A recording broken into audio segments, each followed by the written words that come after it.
Naam, naitwa DJ Rags, nikiwa katika maiki leo naungurumisha tena. Tuko na sehemu mzuri, sehemu ya 8 ya Subrat Mahaba, mwanamke wa kijini anayesumbua wanadamu. Sehemu tulipopita tuliacha kati ya mke wa Boshan alipokuwa amempiga kibao mwanamke huyu kwa kuwa alikuwa anamletea maneno ya kejeli sana. Mwanamke huyu baada ya kupigwa kibao aligeuka, macho yakawa meusi sana. Mke wa Boshan hakuweza kumwona, akamwambia, nimekupiga kibao tu unariaria, je, ningekupiga migumi? Lakini mwanamke aligeuka kwa sura ya kufura sana.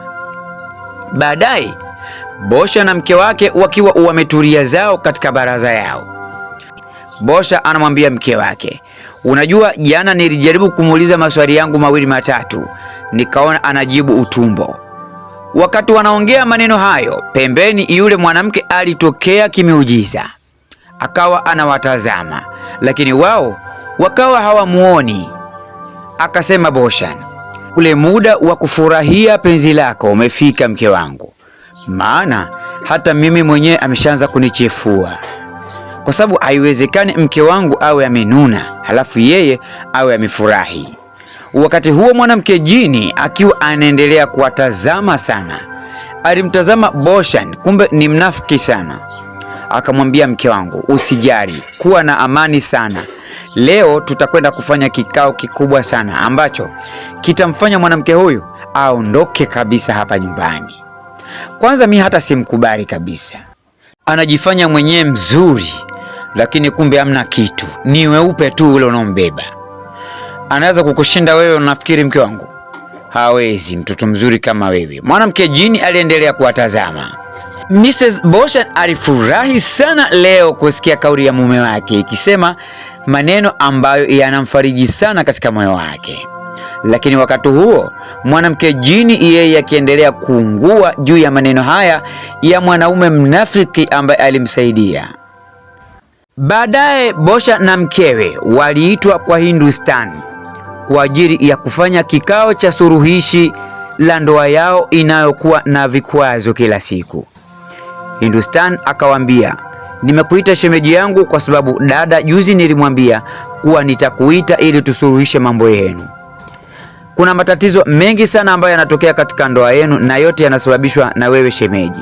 Leo nahitaji iwe mwisho wa maugomvi ya ndoa yenu na mkae sawa sawa. Hindustan akawa anachana ndevu zake namna hiyo. Lakini Boshan akamjibu shemeji yake, shemeji, ndoa ya mimi na dada yako inaregalega kwa sababu ya wema wangu. Ni vile nilijaribu kumuonesha msaada yule mwanamke, lakini tokea nimeonesha msaada kwa mwanamke yule, dada yako amekuwa ni msumbufu kila siku. Mfukuze. Sasa namfukuza kwa sababu gani? Kwa sababu nimemfanyia wema, kwa sababu tumemsaidia, lakini ni wivu tu ambao unampelekesha huyu dada yako. Huwezi amini shemeji, sasa hivi dada yako hata yale mambo yetu ya kitandani sasa hivi ananinyima kabisa, na mimi lazima nipate vile viudambwi kama mume, lakini sasa hivi amekuwa mgumu kabisa kuchomoa. Sasa hii inakuwaje shemeji yangu? Unaweza kutusaidia kweli kwenye hili? Hindustan aliendelea kumsikiliza Boshan huku akichana ndevu zake, lakini Boshan aliendelea kusisitiza, shemeji, uzungumze na mdogo wako, kwa sababu mimi haiwezekani, mimi ni mwanaume rijali ambaye lazima nahitaji mahitaji yote ya mke. Hindustan akawaambia, tumekuja kusuruhisha mambo yenu na sio matusi hapa. Wakamuuzi kidogo Hindustan, lakini Boshan akasema, sasa shemeji, kama umeamua kweli tuje tutatue haya matatizo, kwa nini mimi nisiwe mkweli juu ya kile ambacho sisi ndo tunagombana na dada yako? Ukiacha kurumbana juu ya huyo mwanamke ambaye amekuja, lakini mimi hata haki zangu za ndoa sizipati.